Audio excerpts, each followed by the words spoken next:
I'm Justin Stanton, editor of Commercial Motor. We're here at the NEC for the Commercial Vehicle Show 2011. Any second now, the Freight Transport Association is going to launch its second logistics report. So let's hear what its president, Theo de Poncier, has to say. Right, good afternoon everyone, and thank you very much for coming. We've got some big announcements to talk about from FTA this year, and we hope will be of benefit not just to commercial vehicle operators, but our industry at large. And I guess we're better to announce these things than at the revived and reinvigorated CV show. First thing I'd like to talk about is the Logistics Report 2011. Or should I specifically say, I guess, the launch of the second annual Logistics Report. Now, Logistics Report 2011 is published by FTA in association with PricewaterhouseCoopers and charts the ebb and flow of the last year, analysing the challenges and triumphs of 2010. Now, the Logistics Report 2011 collates a unique set of industry statistics and official data to present a lasting picture of the performance of logistics in all modes and across the range of economic activities. More than this, the report underpins the work FTA and others are doing as part of Love Logistics, a campaign that looks to raise awareness and understanding of logistics and the vital contribution it makes to everybody's lives. It will become an important annual milestone in monitoring and reporting progress in the campaign and helping us to celebrate the fantastic job done by this can-do sector. We are fiercely proud of the industry we work in, and we think that ours is a story well worth telling. Now, with so many challenges and issues to face, the report reveals some interesting insights that seek to put things in context. Indeed, despite the previous annus horribilis, there is even some cause for optimism. The report reveals that fewer companies made staff redundant in 2010, and those expecting to do so in 2011 actually halve.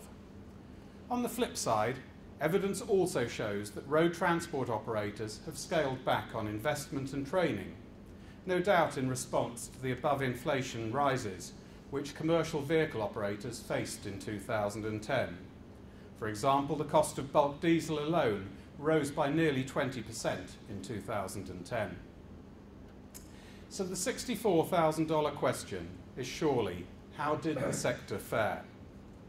Now, this report seeks to answer that very question based on evidence from a selection of data and survey results from the industry, the public, stakeholder research, and in-depth industry commentary.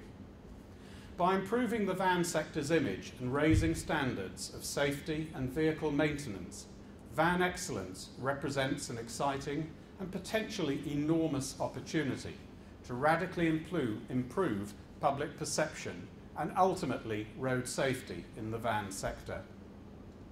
We would hope for the majority of van fleet operators and manufacturers here at the CV show will already be aware of Van Excellence.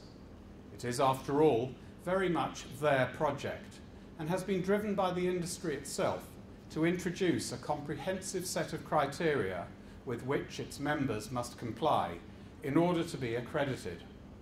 Make no mistake, this is a robust and highly credible scheme that we think will transform the sector in the coming months and years.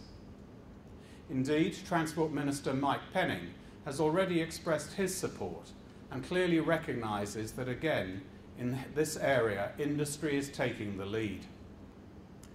With the massive growth of van use in recent years and more liveried vans on our roads, the way in which they are driven, maintained and presented is inextricably linked with the company's reputation. We're very excited about the guide and hope it marks a real change for the better in the van sector. My hat trick of major announcements for FTA at this year's CV show is completed by the Logistics Carbon Reduction Scheme.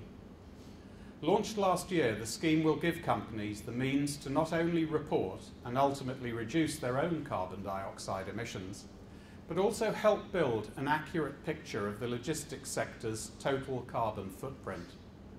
It will enable industry, for the first time, to arm government with a robust set of data on which to base its future environmental policies, at least where the logistics sector is concerned.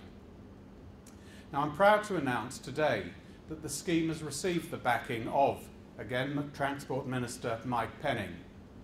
His affirmation that the scheme, and I quote, should deliver real progress towards the UK's carbon reduction target, is a ringing endorsement of what has again been an industry-led initiative, and confirms what we in the industry have known all along, that logistics can be trusted to take the lead when it comes to managing its own progress, in this case, in the carbon reduction. So far, the scheme has secured director-level commitment from almost 50 organisations operating over 40,000 commercial vehicles, with a strong pipeline of operators going through the sign-up process. Participants range from high street retailers to utilities and third-party logistics companies to hauliers. In the first annual report of the scheme, emissions from the sector are tracked from 2005 to 2009. The LCRS has established a robust set of data requirements from scheme participants, quantifying the carbon dioxide emissions created from fuel used in commercial vehicles, which I remind you represent over 90% of all domestic freight transport emissions, as well as introducing a series of business indicators through which carbon efficiency can be measured in the light of changing business conditions. Like Van Excellence, LCRS is not just a token gesture from a reluctant industry. It will involve real, meaningful change. The LCRS scheme members have also committed to reduce the carbon dioxide intensity of their logistics operations by 8% by 2015 compared to a 2010 baseline.